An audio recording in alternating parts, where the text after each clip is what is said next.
Welcome and good morning, and thank you for joining us on this Friday morning. I do want to point out right away that we are recording this presentation, and we are including the question period at the end to be recorded and referenced by Alzheimer's Society of Saskatchewan. We are hoping that by recording it, we can share it out to those that couldn't attend, as well as use it for training purposes for our support group facilitators. Like Connie said in the beginning part there, nobody's face is on the screen except for Connie and I. We can't see any of you. If you are asking questions and you don't want your name to pop up in the question pod, you can ask the question anonymously, and then we won't know who's asking it, but we'll be able to answer it. So that's what we're doing in terms of recording it. As I'd like to welcome you, it's my pleasure to be presenting this morning Meaningful Activities, How to Better Engage People with Dementia. My name's Alice, and I'm from the Saskatoon Resource Center, and I will be doing half the presentation, and then I will be turning it over to my co-worker, colleague, Connie, who is also from the Saskatoon Resource Center. If you have any questions throughout this, we will be monitoring the question and answer. If your question isn't answered right away, it may be because we are getting to that in the presentation, but we will try our best to answer all questions that come up. We also do want to remind you that the questions are being recorded, and so please don't share any personal information or situations in the chat pods, as it will be recorded and whatnot. If you want and need a specific question answered to a specific personal situation that's happening that you need to share some personal information, please give us a call, and we would love to chat one-on-one with you and work through those things. So let's get the show on the road. Hey, okay. I'd like to thank our sponsors, SaskTel Telcare and SGI, who sponsor all of our learning series, and this allows us to offer these free of charge throughout the province to all clients throughout the province. Today's presentation is, we're going to cover a couple of things. We're going to look at what is meaningful activities, the benefits of meaningful activities, steps to planning a variety of activities, and steps to success. And I first want to throw the caveat out that this is the first time Connie and I are presenting via Zoom. This is the first time we've done this presentation via Zoom, and we do usually offer this presentation to caregivers. We are very mindful of language and whatnot, so we will try our best to keep this meaningful for everybody that's attending, as we know that there are some people with dementia that are attending, as well as caregivers. So it's a little bit different than what we usually present, but we will try our best. Okay, so what is meaningful activities? Activities' purpose is not to kill time, but to make time live. Not to keep a person occupied, but to keep him refreshed. Not to offer an escape from life, but to provide a discovery of life. Quite often when we think of activity, our brains automatically go to, soccer games or basketball games or recreational sort of things. However, activity means so much more than that. We complete hundreds and hundreds of activities throughout the day, and each and every one of them are meaningful in their own ways. Activities are more than hobbies. And for a person with dementia, activities are more than just a way to occupy time, just something to do. Creating those meaningful activities is so important for that engagement for the caregiver, as well as that person with dementia. And the goal is not necessarily the end product. Although if it means unloading the dishwasher, there's also joy in terms of having that done. But it's also the enjoyment of the activity and the fulfillment and purpose that it gives us. So when we look at meaningful activities, there's sort of meaningful activities are very multi-layered. For the person with dementia, it allows the person to express themselves through different means. We all need and want to be able to feel that we have done and accomplished something within our day. For somebody with dementia, this can change from day to day, and it can change from month to month, and it can change as we go through the journey. But it's finding that sense of accomplishment of things that we enjoy doing and things that give us purpose. Unloading the dishwasher doesn't necessarily make us excited, but it gives us that sense of accomplishment that we are able to contribute to the household and what needs to be done. A lot of the times what happens as a person travels through the journey of dementia is that things that used to come easily can be affected, and this can bring that task, it can give that task frustration over fulfillment. So by creating meaningful activities,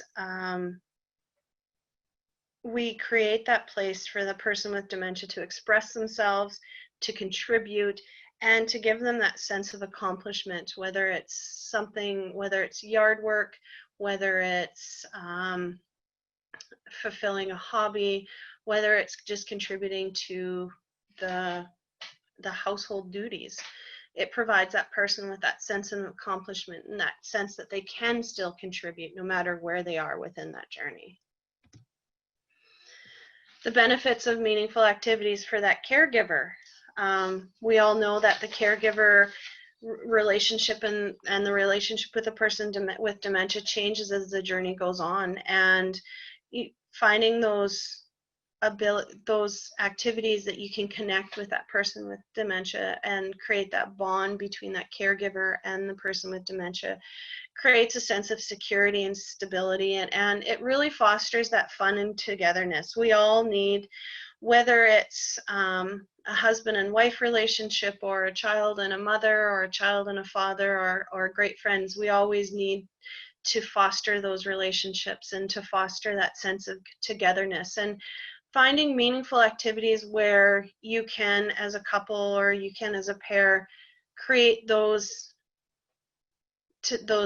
sense of togetherness is so meaningful for the person with dementia as well as the caregiver.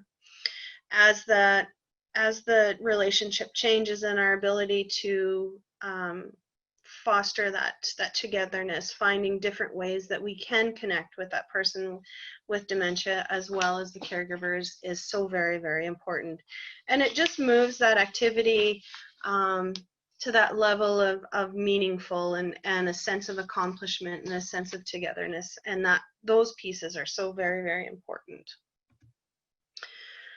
So we talked about meaningful activities. So how do we plan these meaningful activities? We don't all have to sit down and create a 3-page report about every activity that we are going to be doing, but we can definitely put some steps in place so that we can set the activity up for success. So identifying, planning the activity, implementing the activity, and evaluating the activity. With those 4 simple steps, we can create that meaningful activity for the person with dementia as well as the care partner. So what does identify mean? We want to identify what the person with dementia likes to do, what they can continue to do, what they enjoy doing, what brings them joy. Look at the activities that they did in the past. Look at the career they followed. Look at what they like to do, what they like to talk about. Find skills that they have and that they use throughout their lives. Are there any physical limitations? Is there stuff that is there stuff that they can't do? But with that, there's also the caveat that if there is stuff that they can't do, there is always stuff that they can do. It just needs to be modified a little bit. Look at all the options. So was the person with dementia a woodworker? Did they enjoy working with their hands? Has that been affected by the disease? And if it has, how can we stimulate those creative juices again? Maybe that's not out in the workshop building a huge cabinet, but maybe it's building birdhouses and smaller things that you guys can do together. It's really important to find what that person enjoys doing and who that person is. That person may have dementia, but they are so much more than that, than dementia. They were, and they still are, mothers and fathers and sisters and brothers, and they enjoyed doing a whole lot of things throughout their lives. So tap into those things that they enjoyed doing, and those are the things that will bring them joy and that will be able to really set you up for that meaningful activity. And it is just as important to know what they like as it is to know what they don't like. And I think, a really good example of this is when I was working recreation in a seniors facility. I brought in from the SPC, or from the zoo, I brought in animals, and we had cute fuzzy rabbits, and we had ferrets, and we had, I think they brought in a bunny or a bird as well. And I remember sitting down beside one of the gentlemen, and he didn't have a really good look on his face, and he was just sort of, put off by the whole thing. And I said, what's going on here? How come we're not enjoying it? And he goes, I don't know why you brought these weasels in. I used to shoot them on the farm. So it's that whole, what we thought was cute and cuddly and they'd enjoy interacting with the animals was something that he used to take care of on the farm. So it's that different perspective. So really understanding those different perspectives really sets that up for a good, meaningful engagement when it comes to planning those activities. So know who you're planning for. Don't bring in fuzzy animals if that's something that they used to take care of on the farm. One of the resources that we do have, and if you're interested in getting from us, you just need to let us know. There will be a link to it on the resources that we are sending out. And it is the All About Me booklet. And this booklet is a really helpful tool in filling out with a person with dementia while they're at home and having those conversations, because it looks at all of the different areas that are them. It paints that picture of who that person is, what that person did, and it really sort of moves that picture of somebody with dementia to this is Joe, or this is Bob, or whoever it is. And filling it out with that person with dementia while they're at home and creating this sort of, I want to say scrapbooks somewhat in a form, allows the person with dementia to voice the things that they do and do not like. It allows them to share a piece of who they are. So this book can travel with them as they go through that journey, and you can keep notes in it and pictures and those sorts of things in it. And this book can then travel with that person as their care needs change. And if they go to a personal care home or a long-term care facility, it's an easy way to hand a picture of who that person is to the staff in those facilities so that they can continue having those meaningful engagements for that person, or with that person, sorry. Okay. So we looked at identifying, and now we're looking at planning. So how are we going to plan those activities? We're going to look at the activity and we're going to look at the environment. So gather all the materials that is needed for the activity, ensure the environment is safe and inviting, and set that person with dementia up for success. So what we're looking at is, if you have an activity that's planned, gather everything that is needed for that activity and have it ready, and then invite the person with dementia to join you. This sort of cuts down on the amount of wait time, the amount of sort of distractions and those sorts of things, and it really sets that activity up. A big piece too, when we're inviting somebody with dementia to an activity, when we use language of, in terms of do you want to, instead, if we say, come and help me, and why don't you join me, those are a lot more inviting words when we're inviting that person to come to the activity. And ensure the environment is safe and inviting. And when we look at the environment, it is when we consider how dementia affects the brain. If we're sitting in an environment that has the TV on and the big window open and the neighborhood kids are running around outside and there's noise all over the place, that can be distracting for somebody with dementia to focus on doing one activity.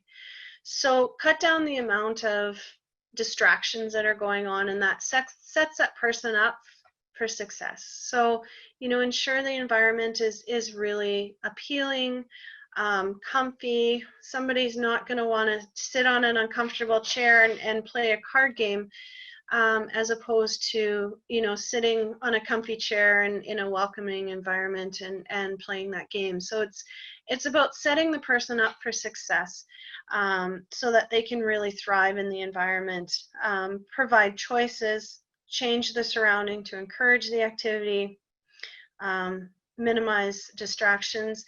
And also, when you're planning activities, consider the person's skills and the person's knowledge. If the person has never played crib,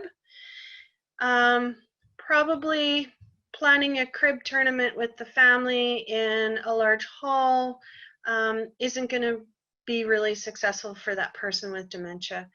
Find those games that they have played and that they enjoy playing. I think of myself playing crib, and I'm horrible at adding and all that sort of stuff, and it's sort of my anxiety sort of goes up when somebody says, well, we should play crib, because I'm not the fastest with math and all those sorts of things. So I'm going into the game sort of angst up already, and that's not going to be successful. So find those games that they have played, those activities that they have done or that they have had interest in, and really sort of set that person up for success when it comes to planning those activities.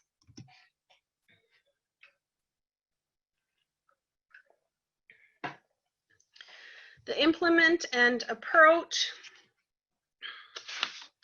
When we're looking at that, it goes back to you making the activity simple and familiar.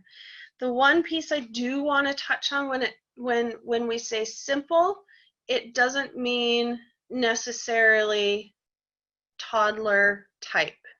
We want the activity to still be meaningful, and we want that activity to be age appropriate. So I look at, something like putting puzzles together. Maybe that person always did 1,000-piece puzzles, and as the disease progresses, it's becoming more of a struggle. Does that mean that they stop making puzzles or stop doing puzzles? Definitely not. That means that maybe we, instead of doing 1,000-piece puzzles, we maybe do 500-piece puzzles. Or as the disease progresses on, maybe we get small, we do smaller puzzles. Does that mean that instead of doing, a 1,000-piece puzzle, we knock it down and we do a 25-piece puzzle that has Dora the Explorer on it? No, not necessarily. It means there's we find those puzzles that are age appropriate. And we work maybe more one-on-one with that person with dementia when it comes to doing puzzles. Maybe they did puzzles on their own, and maybe that's something that we join in and help them. But it's making that activity meaningful for that person with dementia is really important. So just because activities need to be simplified a little bit doesn't mean that they go out of the age appropriate piece. Changing the environment to encourage activities, patient with the person, do not criticize or correct, and be ready to adapt the activity as needed. And you know, the good old saying of go with the flow, best laid plans doesn't necessarily mean that they have to be stuck to. Regimental, if you sit down to do something, you know, play a card game, and you sit down to play a certain game and it turns into another game, you know, go with the flow. You know, enjoy that time. It's not necessarily about what the end result is, it's about the journey that you travel with that person to the end result. And sometimes you discover that there's games out there that you may not necessarily have known that they enjoy playing, but that it just morphs into something else. So, you know, really sort of going with the flow. If it doesn't go as planned, then that's okay. You know, go with the flow, and it's about creating those connections over necessarily sticking to the rules. The last part is the evaluation part. And when we talk about evaluation, we don't necessarily talk about a 3-page report that you have to submit and sit down and spend an hour sort of evaluating the activity. What we're talking about is just, you know, sort of simple notes. What worked, what didn't work, keeping track of what time of day you do certain activities, as some activities may work out better in the morning, whereas others may be more in the afternoon. You know, I think certain, you know, for somebody, I think about my grandpa who always sat down with his newspaper and his oatmeal in the morning. You know, it would really sort of throw him off to not be able to read the newspaper until the afternoon. You read the newspaper in the morning, and that's how you started your day, and that was sort of his routine. So look at the routines and look at time of day that things are happening. Look at what works and what doesn't work, and you know, it really allows you to go with the flow. If you set out to do something and something sort of morphed and it created a different activity, keep notes of those, because then down the road you can go back to that journal and figure out what worked and what didn't work. And also, it's that other piece of when you're keeping a journal, you can share with family members what worked and what didn't work. You know, maybe a grandson wants to work on connecting more with grandpa, and you can sort of say, well, you know, he's not, it's mornings he doesn't really like to play cards, but in the afternoon he's a card wizard, so why don't you come over in the afternoon? So being able to share and communicate those things with family members as well, and friends, can really help them to create those meaningful activities so that they can connect with that person with dementia. Just because it doesn't go as you had planned doesn't necessarily mean it wasn't a success. It all really comes down to that connection and having fun and creating that meaningful interaction between the two of you. Okay. One of the things that we have a lot of conversation over is the difference between validation and reality. And validation is really sort of, you know, validating that person that they're doing a good job, and acknowledging their feelings and where they're at right now. And then there's the reality of, you know, you're not playing that card game right, and I'm not really sure why you're doing it, and why don't you do it as I'm showing you to do it, and those sorts of things. Validation really goes along with that saying of going with the flow, going where that person wants to go at that time, encouraging that person to do it. Maybe they're not doing it absolutely perfect or how you had planned, but how they're doing it And just because they're not doing it how you had planned doesn't mean that they're not doing it right.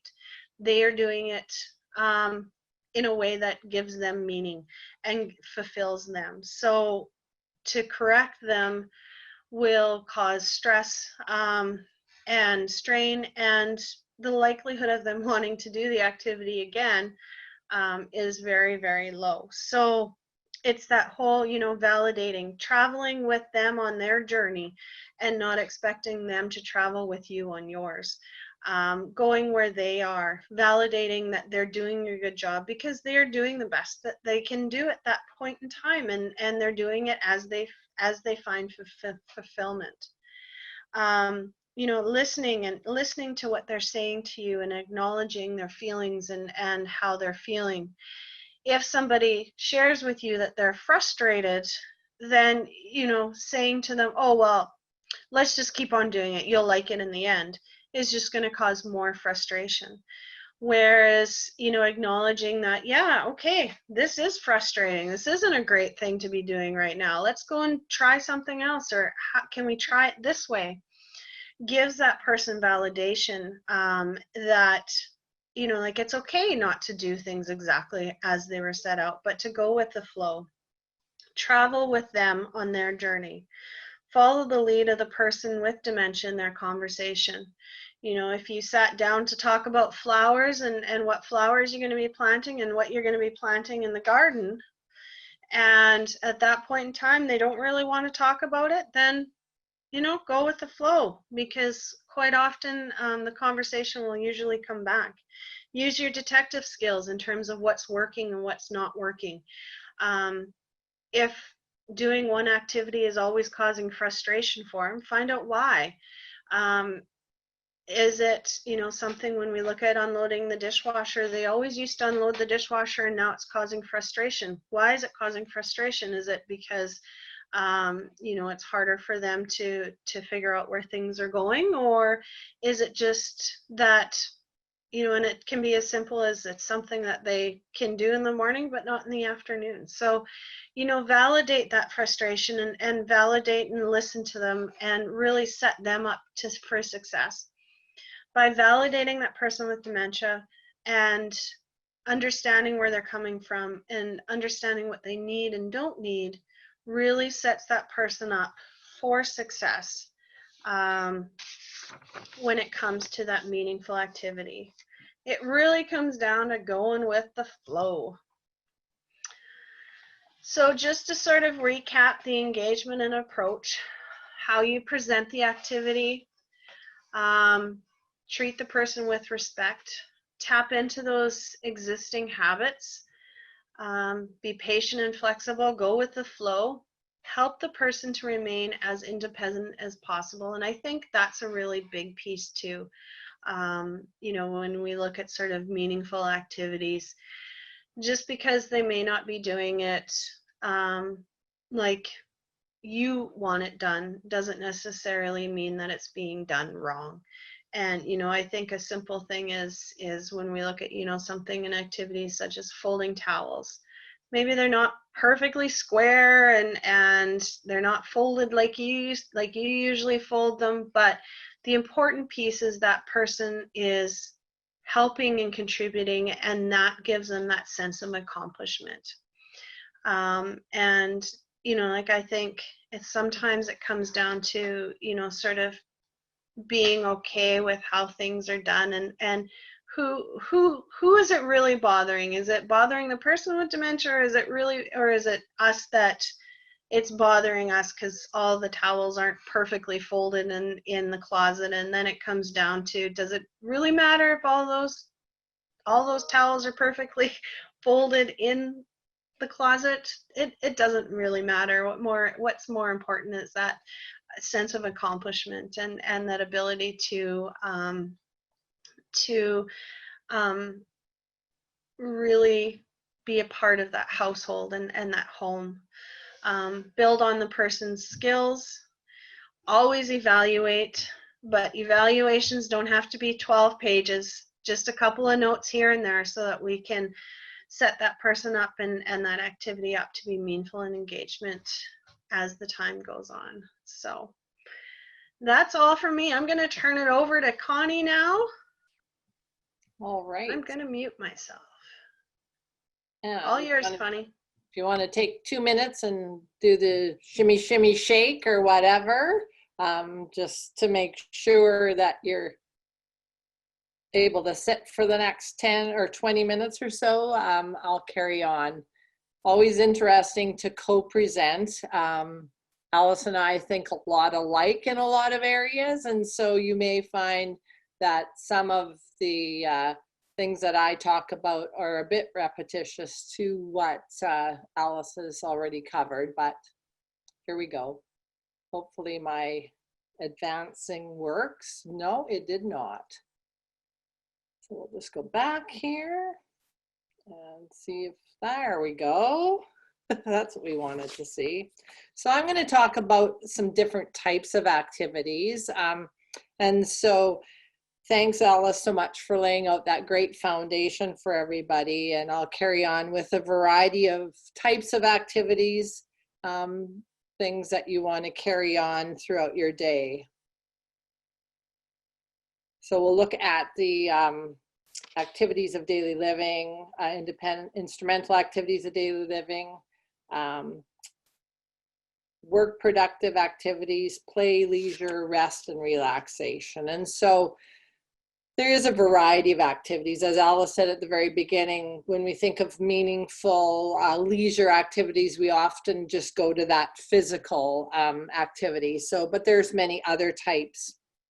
And also, many activities sort of cross over and intersect in these 5 different areas. So, you know, just some examples about physical activities might be someone who is always very active in organized sports. As the disease progresses, maybe, you know, they might start with being out for a walk alone, and then soon they're walking with somebody else, or even if physical changes happen and they need to be in a wheelchair, so they're out with an assisted device or something like that. Dancing is a great example of a physical activity, but that crosses over into every one of these areas as well. Mental stimulation, things like Sudoku puzzles or crosswords or word searches, sequencing games, playing cards, and as Alice said, adapting things as the disease progresses as well. So that, you know, it might go from playing a card game or a pretty complicated card game to playing a simpler card game to playing like Uno or something like that, or right down to sorting cards. Spiritual area, there's meditation, there's yoga. It might be journaling. A person's journaling, though, might turn into recording it on a device, and that might go into telling your grandchildren some stories where they can start to record for you. So it's not just organized religion either. It might be attending the services. It might be listening to something on television or walks in nature. The sensory area, that's a really important area because we want to tap into all areas of a person's senses. So all senses, hearing, sight, smell, touch, taste. Multisensory environments can open a whole new world for somebody, especially as the disease progresses. Rain sticks, textures such as scarves, even just lighting changes, art, photos, hand massages, smells, so spices or baking or cooking.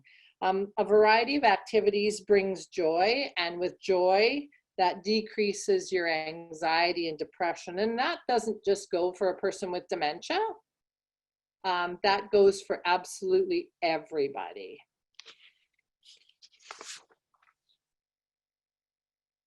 Why is that doing that to me? I might have to get you to advance my slides, Alice. Thank you. See, we're a good team. Instrumental activities of daily living, or IADLs. And so, not so fast though. Did you do that? I'll tell you when.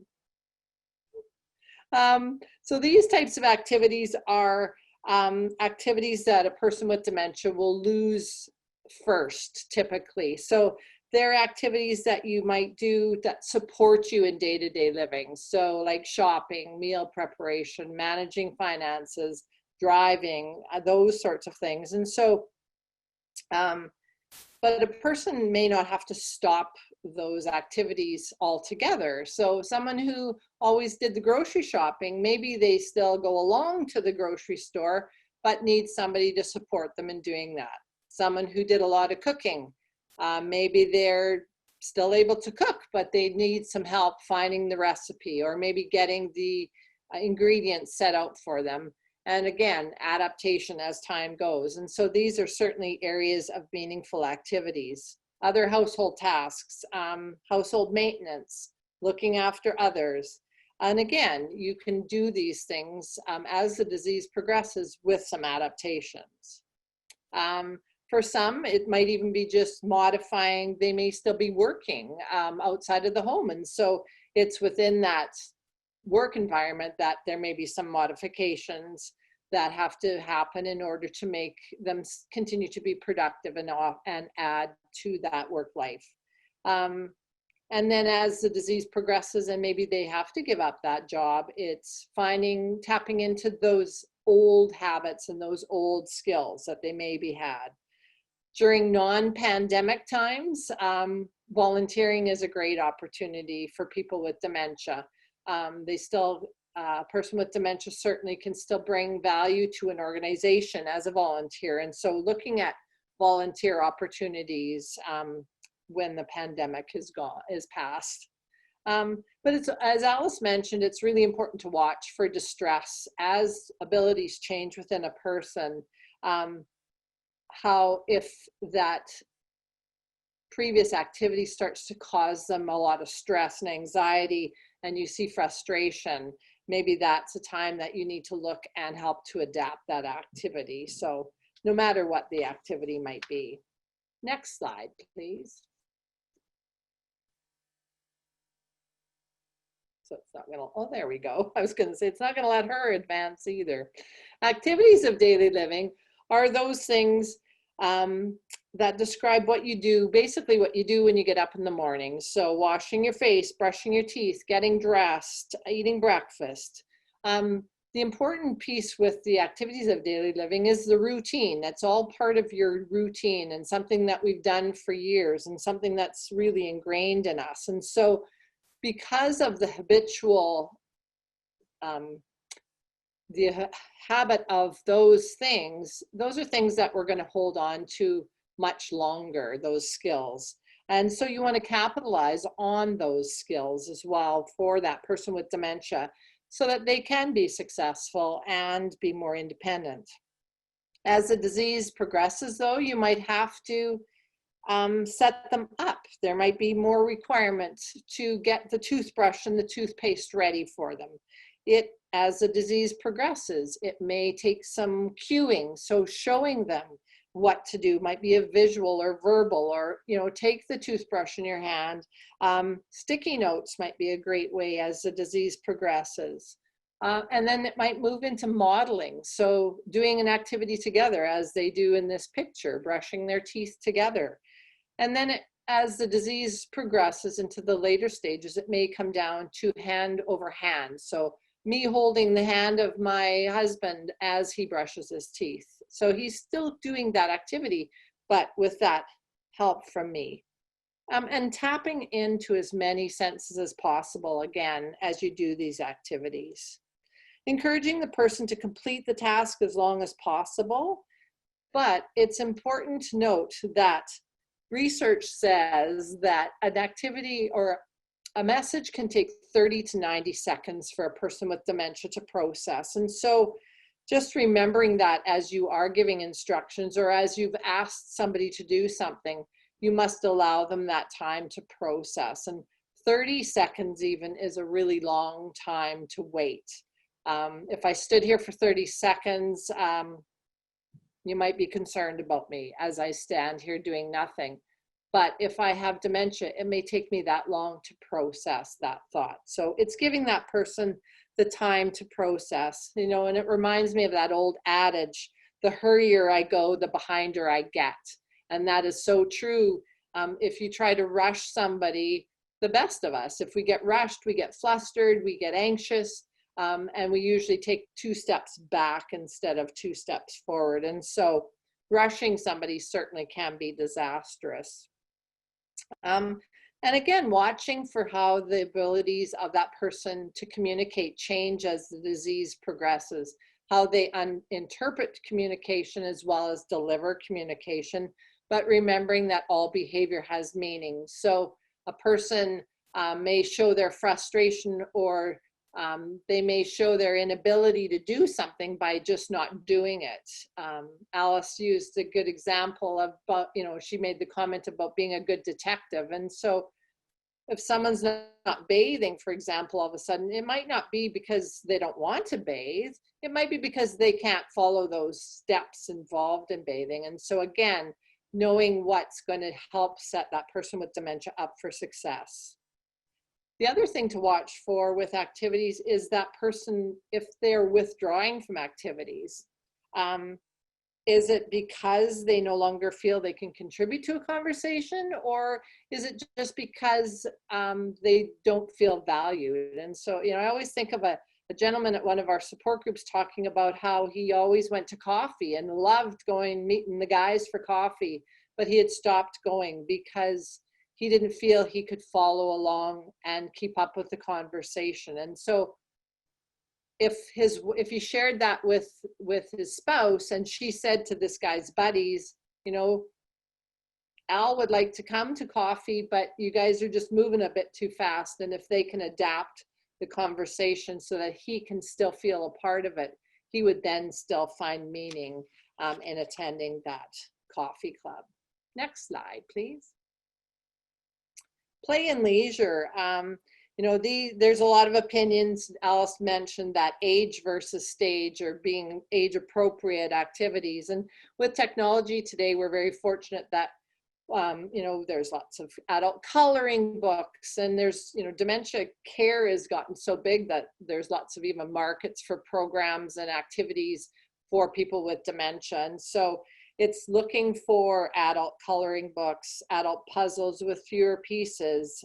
Again, adapting old familiar activities and games to suit that person's abilities while respecting their dignity.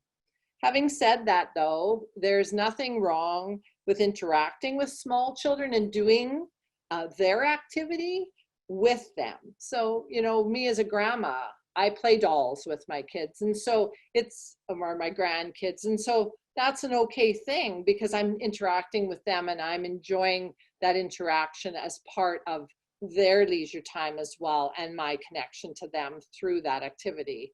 But it may not be necessarily appropriate to give me a bunch of dolls to play with. Always keeping in mind that the person with dementia, who the person with dementia is, and providing them with opportunities to show respect of who they are as an adult. Again, Alice mentioned this before, but the product isn't the most important.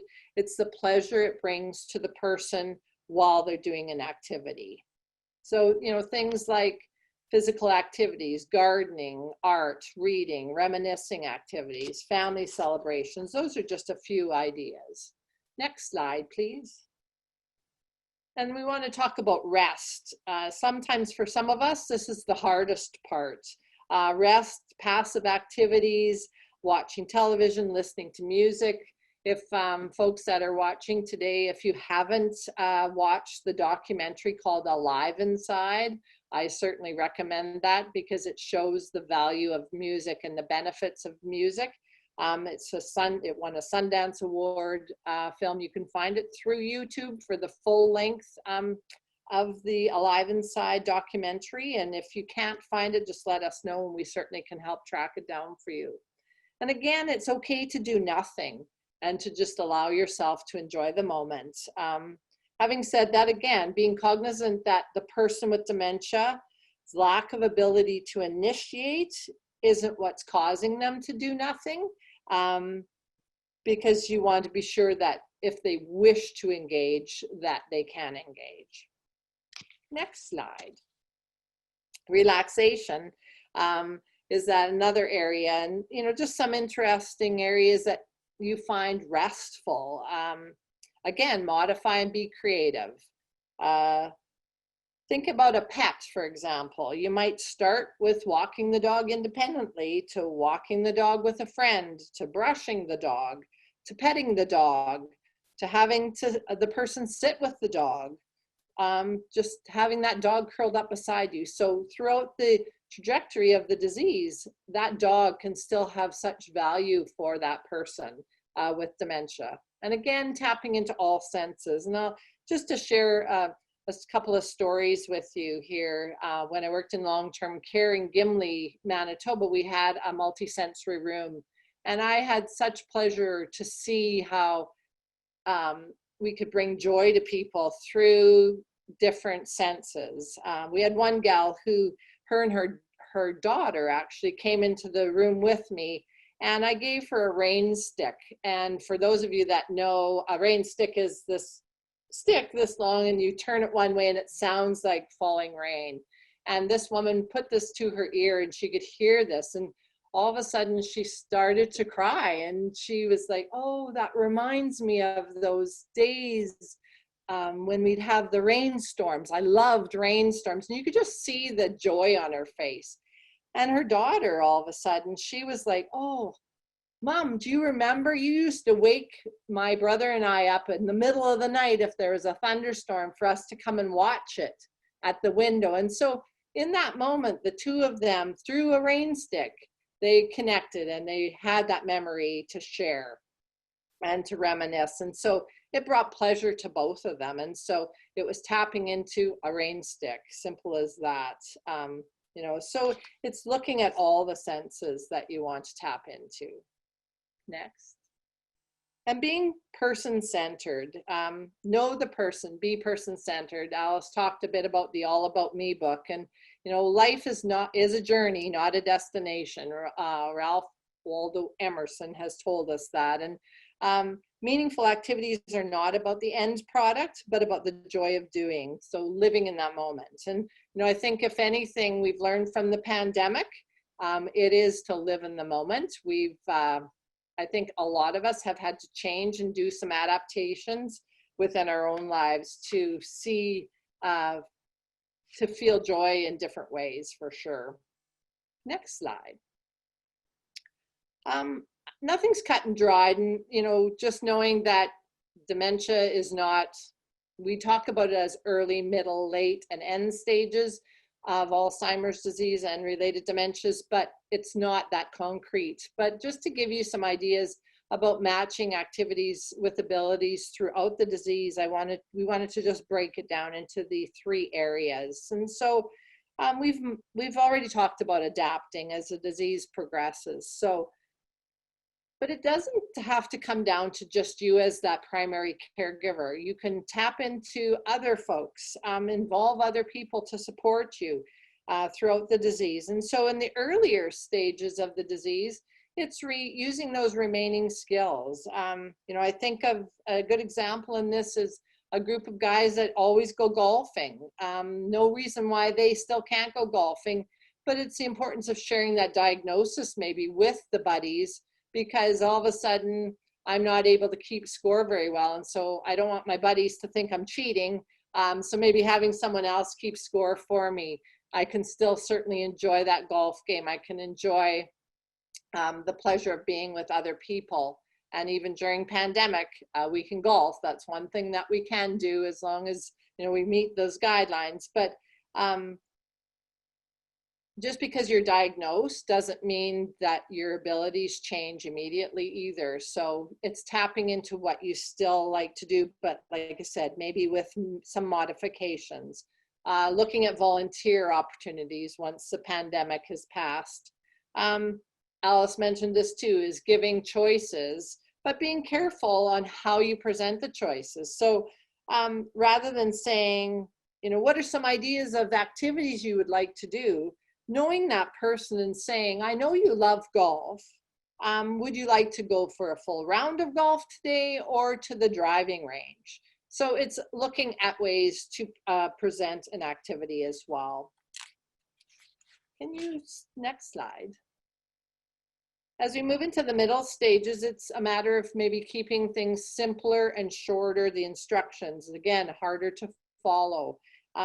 Focusing on the fun rather than the end product to prevent boredom. A person in the middle stages might need more guidance to choose what's appropriate. So you might need to do a little more setting up. You may require more cueing, so getting that person started doing the activity, that hand-over-hand assistance. They might mimic what you're doing, so it might be doing an activity together. Some great examples, though, that work really well are food-related examples. Our social graces around the kitchen table or tea time or coffee time are something that a person maintains very far into the disease.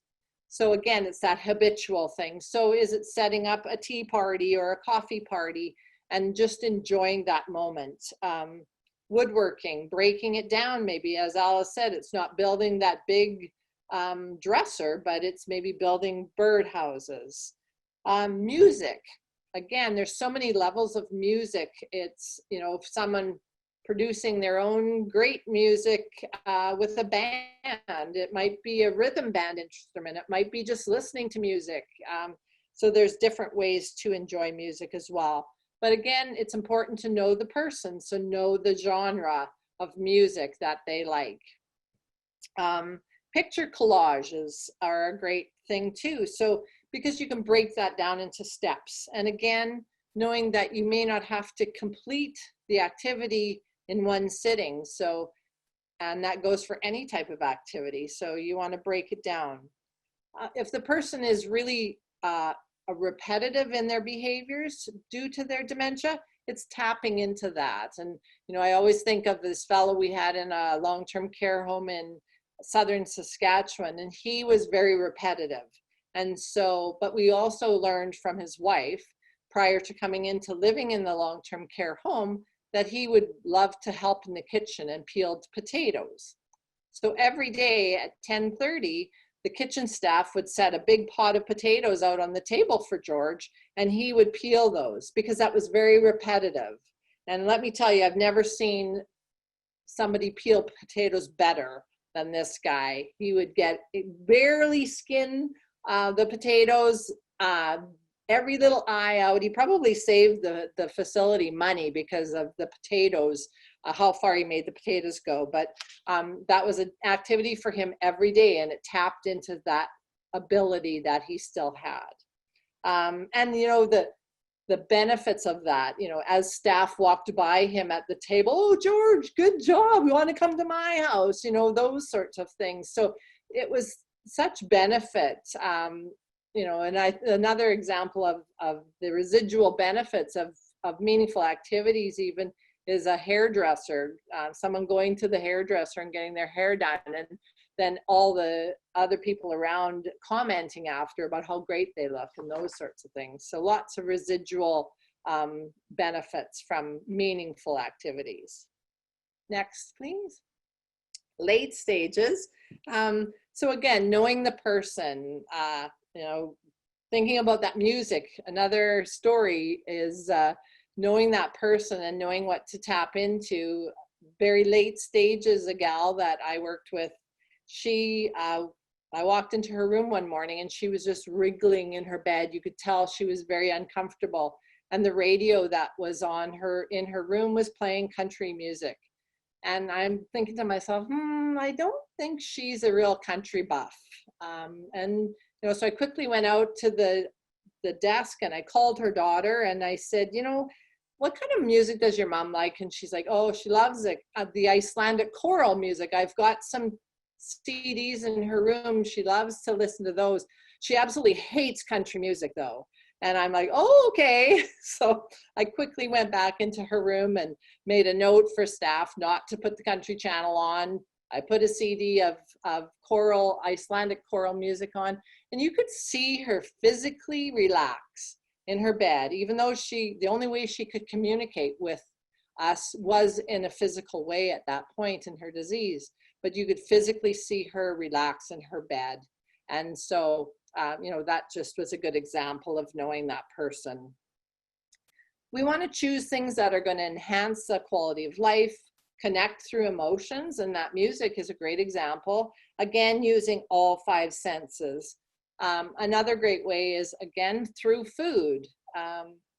Breakfast Club was another very successful program that we had at the long-term care home I worked at. We would cook bacon and eggs on the specific units that these folks were living in. And many people that most days could not feed themselves, they sat up boldly in their chairs because they smelled the bacon, and they would pick up their forks and be eating their dinner or breakfast from start to finish on their own. The other rule with that was staff had to sit around and enjoy breakfast with them. And so again, tapping into those social graces and having conversations, meaningful conversations with other people. And so the smell, just the smell alone of bacon would entice somebody or enhance a person's opportunity to have a meaningful activity. So using less words than actions and those sorts of things during the late stages. Recognizing, Al's touched on this already, about what's that person's best time of day. Keeping the activities maybe simpler, less complicated, lower key, getting down to that person's physical level as well, making eye contact with them as well. During a pandemic, you know, I've experienced this personally. My dad is in long-term care, and so using video chats and FaceTime to connect with people doesn't always work that well with people with dementia, but it can work well. In conversation with a client just the other day, she said for her mom in long-term care, what she's done during the pandemic is she's been mailing her mom letters with copies of her mom's old recipes. And she calls ahead then and asks the recreation staff, says to them, you know, I've sent a letter to mom, when it comes, will you sit down and read through it with her? And they do. So they sit down with her mom, read through those recipes and the letters and the pictures or whatever she sent. And so again, ways to tap into some past history of her mom. FaceTime, again, might be hard, but there's also, again, that residual. Another client of ours said, you know, my wife and I do that FaceTime, but I don't think she knows it's me, or she can't figure out that that's me. But she said the other day, after I chatted with her, when we hung up, the recreation staff called me and said, when I was off the screen, my wife turned to her and said, that was really nice of him to come. And so for her, that was a real positive expression of that was a good opportunity. So no matter what stage the person with dementia is in, it's to remember that there's still that emotional connection. And again, through this time of maybe not in-person connection, but for someone to say, they may not call you by name anymore. So at one point in the disease, I may be called Connie, but then I might be referred to as her or mine or you, or even just get a smile. But that emotional connection for a person with dementia, even in the late stages, is there. And so they know a good person. They can sense a good, genuine person. And so sometimes it's okay to just sit and do nothing. Next slide. Just a couple of more ideas that we want to touch on before we get wrapped up here. What are we at for time? We're over time, so we'll go quickly. So memory boxes, putting together boxes that are of interest to a person. If they were a sewer, maybe it's taking an old sewing basket and putting different types of material in there. Spice jars, again, tapping into all senses. adapting for the stage of the disease. So early in the stage, early in the disease, is it having the person with dementia working together with you to create that box, or working with grandchildren, and that they will then use that. Half-done activities, those might be something to motivate a person to finish. And again, that laundry basket, leaving a laundry basket of towels waiting to be folded, that might be an example. Next slide, please. So just in summary, we want to talk about, what is a recipe for success. So it's being person-centered, providing meaning and purpose as well as pleasure for the person, appropriate, age appropriate, being flexible. I have an old friend of mine who always used to say, if you're not flexible, you'll get bent out of shape. And that's so true when it comes to providing and setting up someone for meaningful activity. And again, setting them up for success. But most importantly, it's to have fun and enjoy. And so you want to set them up for success. Next slide. So in closing, we want to focus on the person who has the disease, not the disease that has the person. And, we can't say that enough. Next slide. If you have questions, please put them into the question and answer section, and we will try to get to questions. I hope people don't mind sticking around for a little bit, as it is 11:30, and hopefully we can hold on to you for just a few more minutes here. While you do put any questions into the chat pod or the question and answers, I'm going to just carry on and cover the next couple of slides here just about our organization. Next slide. Sorry, now you got to multitask now, Alice. So the Alzheimer's Society is dedicated to helping those affected by Alzheimer's disease through awareness, advocacy, education, and support services. And so our vision is a world without Alzheimer's disease and other dementias, and our mission is the Alzheimer's Society of Saskatchewan empowers people to live well with dementia while funding research into prevention, cures, and quality of life. We're a board-directed charity that was incorporated in 1982. We're part of the Alzheimer's Society of Canada Federation. Couple things just to note, that we do support people with all types of dementia, not just Alzheimer's disease. And a person does not need to have a formal diagnosis in order to access our services either. We certainly do encourage people to get that formal diagnosis, but you do not need that diagnosis in order to use our programs and services or our supports. Next slide.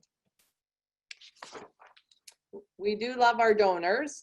We would be remiss if we didn't take a minute to talk about this, because the difference of all our donors makes a huge difference in our programs and services and how we can operate. Currently, 3 out of $4 come from donations, and these donations come in during events, as sponsorships, as general donations to the Society, and through planned giving.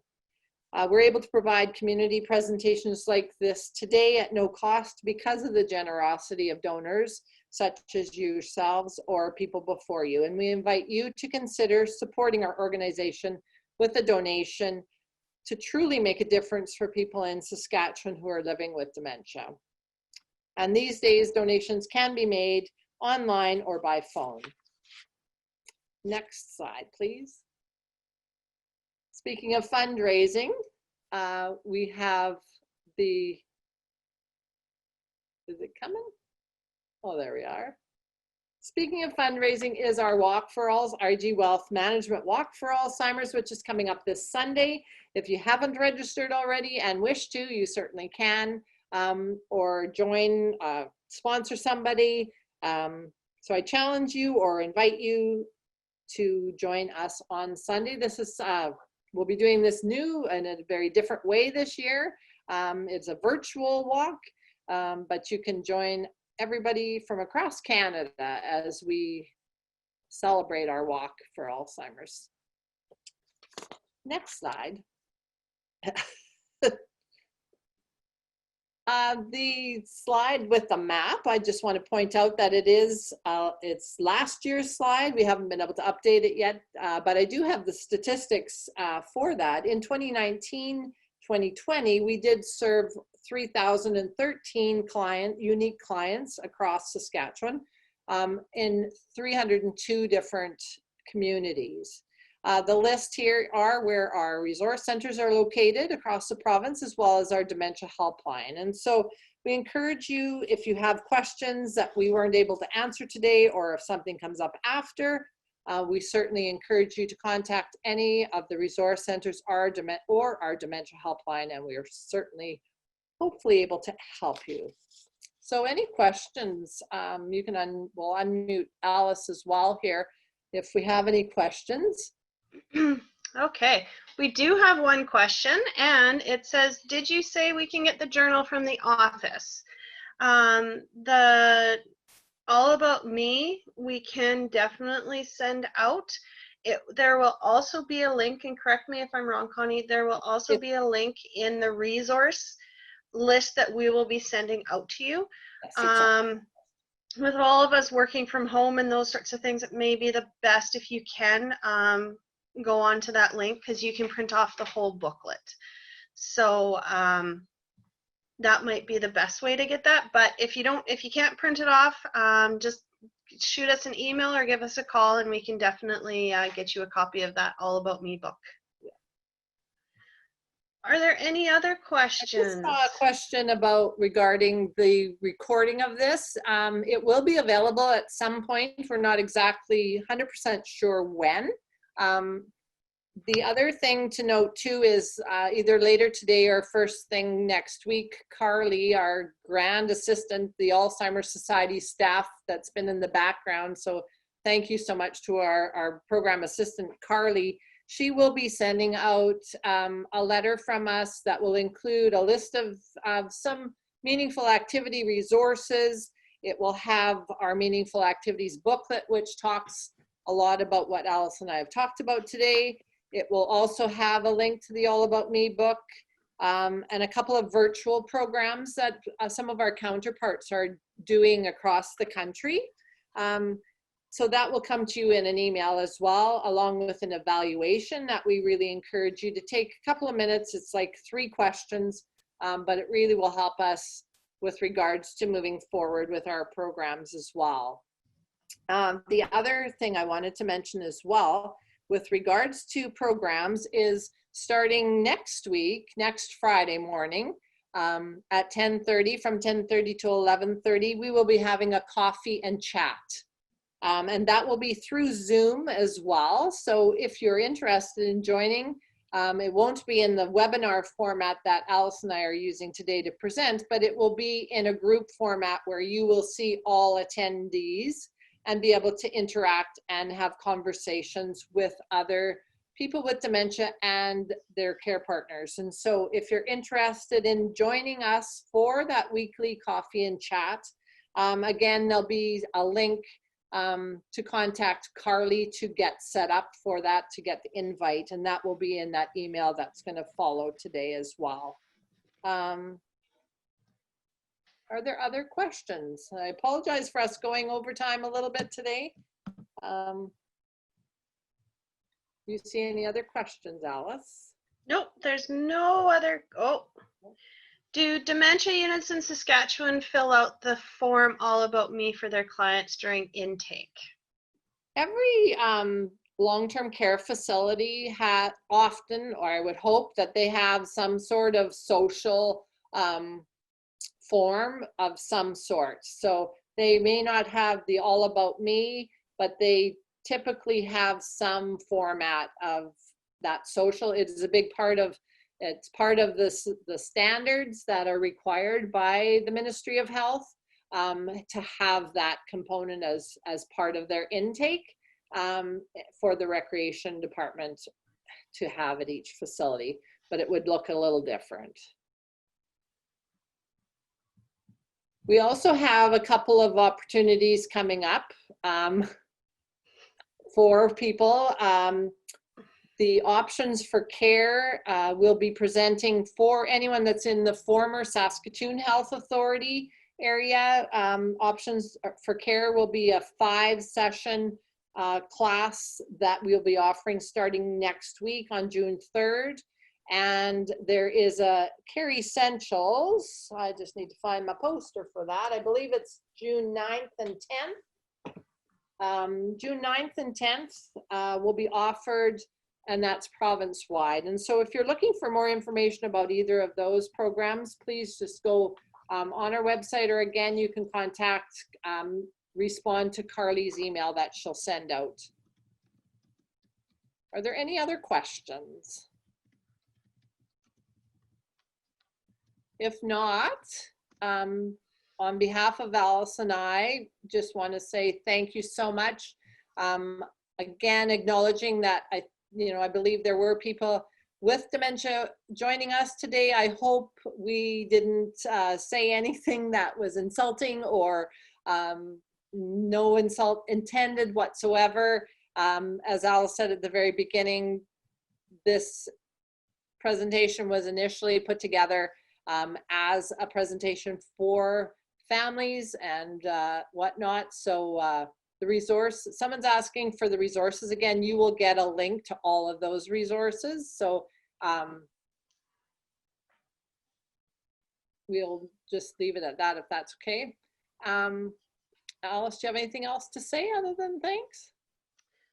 Just thank you for joining us.